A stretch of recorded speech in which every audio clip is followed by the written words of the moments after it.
resurrección, hablamos del tema más importante dentro del cristianismo.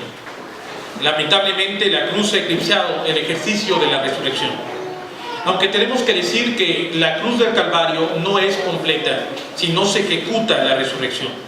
Porque como diría el apóstol Pablo, si Cristo no hubiese resucitado de entre los muertos, vana es nuestra fe, y seríamos los más dignos de conmiseración de todos los hombres.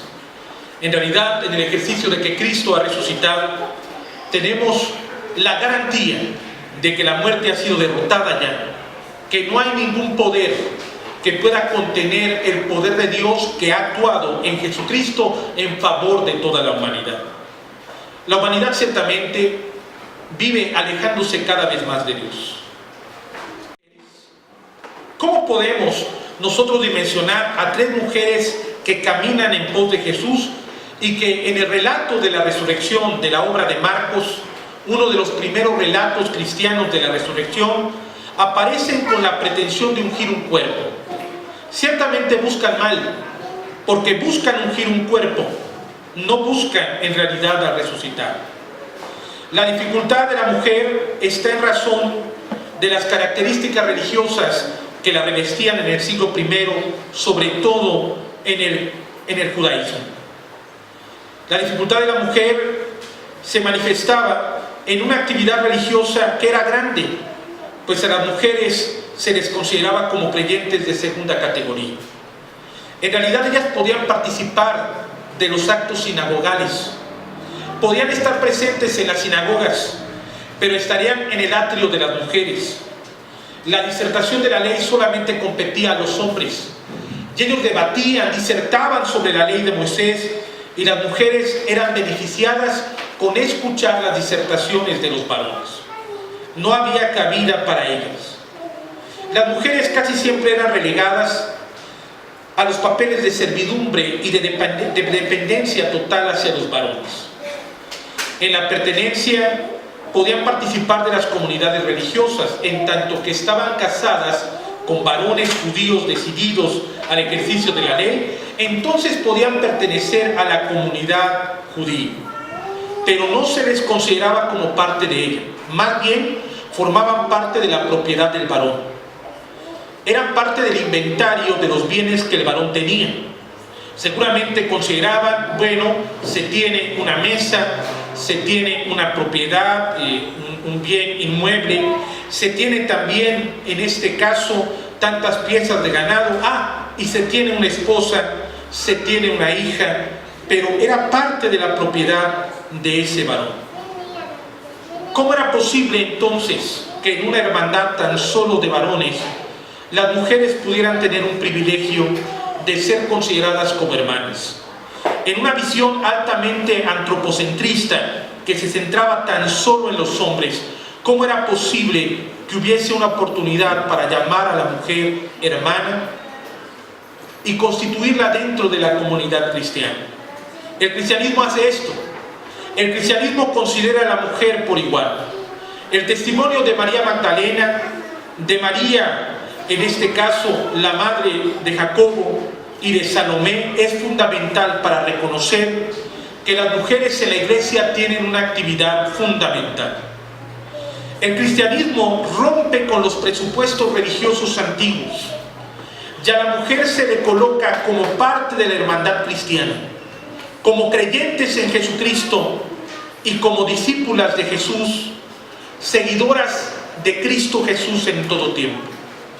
Esto es muy importante, porque podemos reconocer a esas tres mujeres que son discípulas de Cristo, entre muchas otras que se mencionan a lo largo de todas las Sagradas Escrituras. Las mujeres ciertamente tienen un gran privilegio: ser las primeras en conocer la noticia de la resurrección del Hijo de Dios. Sin lugar a dudas, nosotros tenemos que dimensionar esto como comunidad cristiana. En nuestra iglesia casi siempre tenemos una oportunidad para escuchar el Evangelio en labios de las mujeres, tan solo en el testimonio de la resurrección, a través de invitadas especiales a predicar el domingo desde la mañana. Pero tenemos que decir que el cristianismo es para hombres y mujeres que predican el Evangelio de Cristo Jesús, de aquel que fue crucificado y que también ha sido resucitado. Jesucristo, que ha venido al encuentro de la humanidad, ve en las mujeres también parte integral de la comunidad cristiana. Nuestra iglesia no vivirá en pos de las religiosidades antiguas, sino más bien tendrá un sentido de gran privilegio al dotar a las mujeres del mismo ejercicio que los hombres tienen para proclamar el Evangelio de Jesucristo. Tomás de Aquino podía saber mucho de teología, podía leer muchos libros y hacer sumas teológicas impresionantes, pero de dos cosas no sabía absolutamente nada, ni de las mujeres ni de los niños. Lamentablemente, aquel gran teólogo que fue la base de la teología romana ha constituido a la iglesia romana en una iglesia incipiente en su comprensión y en el trato a las mujeres y a los niños. Sin lugar a dudas tenemos que reflexionar en esto. La resurrección es el mejor testimonio porque coloca a una mujer como el apóstol apostolorum, es decir, María Magdalena será aquella mujer, de acuerdo al Evangelio de Juan, que tendrá el privilegio de ser el apóstol de los apóstoles. Mas ve a mis hermanos y diles que Jesús ha resucitado. Y este mandato dado a las mujeres a través de los seres angélicos o del mismo Señor Jesucristo en el testimonio del Evangelio de Juan, coloca esta actividad tan importante del pregón del Evangelio. Si bien las mujeres en medio de imposibilidad, la categoría de la fuerza física no les daría la dimensión de poder mover una piedra tan grande, y ellas al caminar de acuerdo al testimonio de Marcos se encuentran con esa gran dificultad.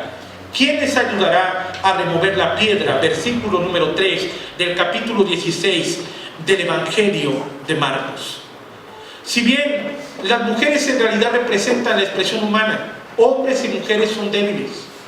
Es mentira que el varón es el fuerte en todo sentido para sobrellevar las cargas, las dificultades. Es aquel que no llora, que no tiene de ninguna manera la condición de ser sensible al dolor.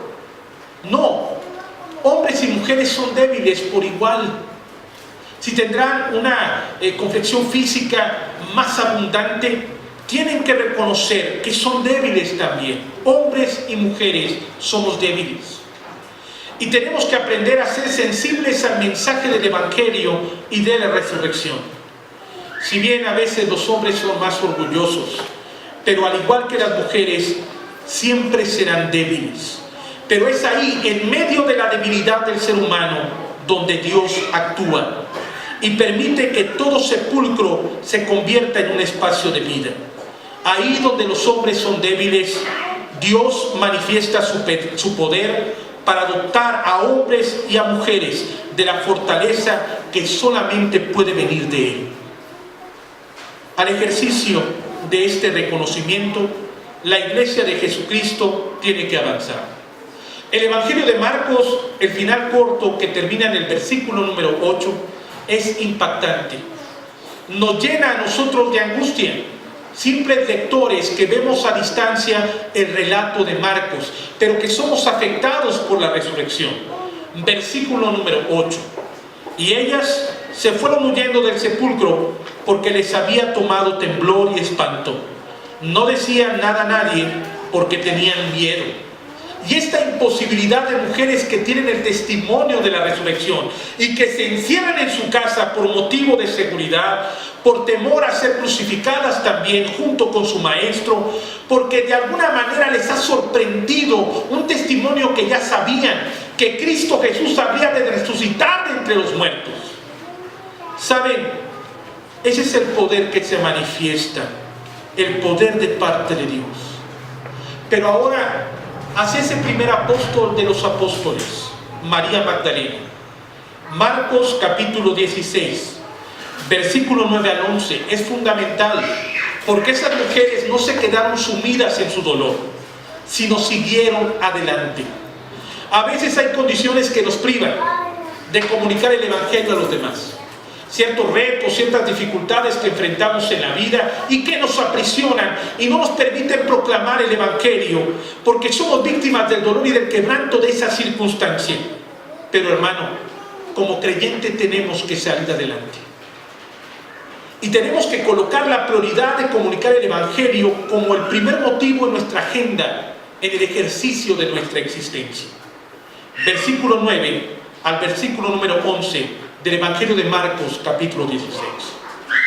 Habiendo pues resucitado Jesús por la mañana, el primer día de la semana, apareció primeramente a María Magdalena, de quien había echado 7 demonios. Yendo ella, lo hizo saber a los que habían estado con él, que estaban tristes y llorando. Ellos, cuando oyeron que vivía y que había sido visto por ella, no lo creyeron. Qué grande privilegio tiene María Magdalena. Pero con cuántos prejuicios hemos rodeado a María Magdalena. Desde relatos que nos dicen que María Magdalena era más bien una ramera, sí, una de esas mujeres que se viste de ramas todas, ¿no? Y que de alguna manera pues se dedica a una condición muy negativa en el ejercicio de la vida. Eso, entre muchas otras ocurrencias que a lo largo de toda la historia de la iglesia se han manifestado para revestir a María Magdalena. Pero el texto jamás dice que fue una mujer mala. El texto jamás indica que tenía una condición negativa. Pero si se deja al primado de la interpretación de los hombres, entonces una mujer, y con una frase de la cual habían salido 7 demonios, se le va a cubrir de muchos prejuicios y de muchas condiciones negativas. ¿Cuántos demonios enfrentamos en la vida? Y sin lugar a dudas son muchos. Demonios de ansiedad, de preocupación, de quebranto.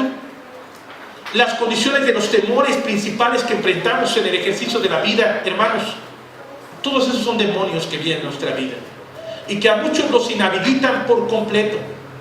Reconocemos en cierta manera personas que batallan todos los días con condiciones que son muy básicas. Para muchos, tomar la ropa, arreglarse, vestirse, asearse, enfrentar la condición de la vida es una característica completamente normal. Pero para otros puede ser un infierno. Es la afectación de muchos demonios que no les permiten salir adelante en medio de las condiciones de la existencia. ¿Saben? Tal vez María Magdalena fue revestida de eso, no de condiciones de prejuicio, golpes completamente negativos a la condición de su ser. Sin embargo, en la condición que ella haya tenido, en la gracia de Dios, todo hombre y toda mujer imposibilitados encuentran la posibilidad de ser siervos y siervas de Dios, de ser proclamadores y proclamadoras del Evangelio de Jesucristo. Sí, como María Magdalena, así estamos tú y yo. En medio de nuestras dificultades y de nuestros quebrantos, somos posibilitados para anunciar el triunfo de la resurrección. En la gracia de Dios, en el ejercicio del discipulado como siervos y siervas de Jesucristo. Yendo ella, no se detuvo, lo hizo saber a aquellos que acompañaron a Jesús durante el ejercicio de su ministerio y les comunicó la resurrección. El testimonio de una mujer en el contexto de la tradición judía no era digno de confianza, y eso se debe a un hecho bíblico, a un solo hecho bíblico. De acuerdo a los intérpretes de la ley, a los rabinos judíos, ese hecho bíblico perjudicó a todas las mujeres en todas sus generaciones. Abraham recibe la visita de Jehová, que viene en forma de 3 varones. Y esos 3 varones, al verlos a distancia, Abraham preparó todas las cosas porque sabía que era Jehová que venía al encuentro de él. Y saben, es magnífico, porque esos 3 varones le recordaron la promesa de Dios, que a través de Abraham serían benditas todas las familias de la tierra.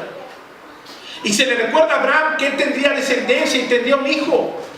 Sin embargo, su esposa, que estaba escuchando detrás de la tienda, escucha a esos enviados de Dios y se ríe de la promesa del Señor. Desde ahí los intérpretes del texto bíblico dijeron: mujer, sinónimo de incredulidad. Se ha reído de la promesa grande de Dios. Y desde entonces en los juicios, en la tradición judía, las mujeres, su dicho no tiene validez, porque son incrédulas. Sin embargo, así de grande es el Evangelio, porque rompe con las tradiciones de los hombres. María Magdalena, su testimonio es un testimonio de vida, porque ha ido al encuentro del resucitado, y porque con ella otras dos mujeres han mirado de lejos el sepulcro y lo han encontrado vacío. Jesús no estaba allí. Decía ese varón con vestiduras blancas: no está aquí, Él ha resucitado. Versículo número 6 del Evangelio de Marcos, en su capítulo 16. A pesar de que estos varones seguidores de Jesús no creyeron en lo que María Magdalena dijo, María Magdalena no deja de ser el apóstol de los apóstoles. Hermano, hermana, nosotros no somos enviados para hacer que la gente crea. Usted ni yo somos enviados por Dios para hacer que la gente crea. Que la gente crea en Jesús no es cosa de nuestra retórica. No depende de nuestra gran carga de argumentos, como piensan los apologistas. En realidad, que la gente venga a Jesús es voluntad de Dios. Es el poder de Dios. Es la actividad del Espíritu Santo. Sí somos enviados para predicar el Evangelio y para predicar a toda persona que Cristo Jesús verdaderamente ha resucitado, que venció con poder a la muerte, al pecado y a Satanás en esa cruz del Calvario, y que su resurrección es para nosotros la mayor bendición y la garantía de que existe vida plena y la posibilidad de una nueva creación. María Magdalena predicó, y no estaba en ella que los discípulos creyeran. Usted y yo somos enviados a predicar y a reconocer que la transformación y la conversión del corazón es algo que Dios coloca en la vida de las personas. Lo malo sería una iglesia indolente, una iglesia sin entrañas, una iglesia simplemente ataráxica, como hemos mencionado en otras ocasiones, una iglesia que de alguna manera no tiene sentimientos. ¿Y saben cómo se expresa eso? Comunidades así hay muchas, comunidades cristianas, que están y viven para sí, porque no viven para los demás, porque no proclaman al resucitado a la humanidad. Nosotros somos llamados a ser una iglesia que sienta en su corazón el pesar de la preocupación por la humanidad, que nuestra proclamación se extienda y sea reconocida por todos los hombres alrededor, que la conversión es algo que Dios va a dar. Jesucristo se encuentra con sus discípulos. Versículos 12 y 13 del capítulo 16 de Marcos.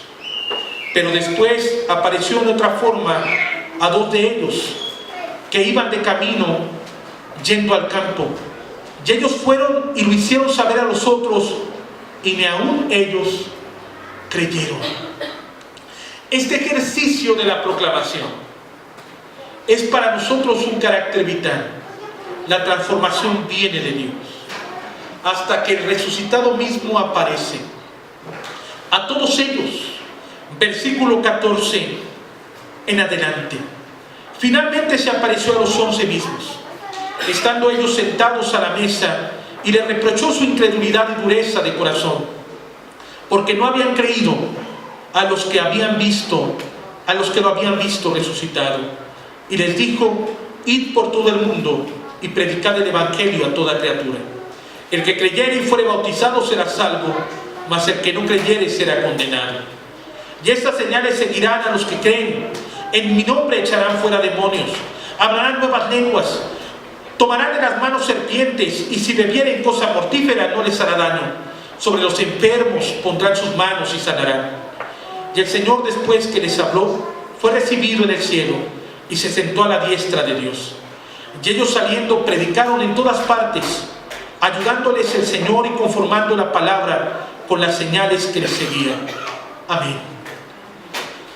El resucitado tiene un efecto para la comunidad cristiana. Esos discípulos, un número tan solo reducido de algunas decenas, son enviados al pregón del Evangelio a toda la humanidad. Amados hermanos, tenemos que declarar al mundo que Jesús no está en esa sepultura. Existen 3 sepulcros. Hay un templo que está erguido, colocado, y se conoce como el templo del Santo Sepulcro. Hay otro que de alguna manera se conoce como el sepulcro del jardín, porque está en un jardín que pertenecía a un panteón antiguo privado. Y dicen muchos especialistas, este es el verdadero sepulcro. Y hay otro que por motivos comerciales se ha aperturado para el turismo económico que llega a la zona de Jerusalén, y es visita obligada y se le dice, miren, este es el sepulcro de Jesús. ¿A cuál de los 3 les creemos? ¿Saben? A ninguno de esos 3. Debemos de creer en el Evangelio, que nos dice claramente y sin tapujo que el Hijo de Dios ha resucitado, que no está en ninguna sepultura, que Él ha vencido la muerte, que ninguna piedra lo ha podido contener, que su poder es eterno, firme y verdadero para la iglesia de Jesucristo, a la cual usted y yo pertenecemos, que es trascendente a la pertenencia de una iglesia meramente institucional. Amados hermanos, no nos detengamos en el pregón de decir, no está aquí. Él ha resucitado y vive para siempre. Pero como iglesia que no somos indolentes, habremos de pregonar por amor a la humanidad. La cruz y la resurrección nos manifiestan el amor de Dios para toda la humanidad. No está aquí, en ese sepulcro. Jesús va delante de nosotros, prepara camino para la proclamación de la iglesia verdadera. La iglesia en este día ha sido confrontada. Cientos de creyentes han muerto por atentados en lugares donde se celebraba la resurrección del Hijo de Dios. Los radicalismos religiosos tienen lugar y cabida en Europa y en muchas regiones del mundo. La iglesia de Jesucristo es una comunidad odiada por aquellos que ven en Jesús un gran peligro, pero la iglesia no se debe de detener en predicar al resucitado con el testimonio de la gracia y de la vida. Que la iglesia, Dios con nosotros, predique a su Señor y Salvador, al crucificado, al resucitado.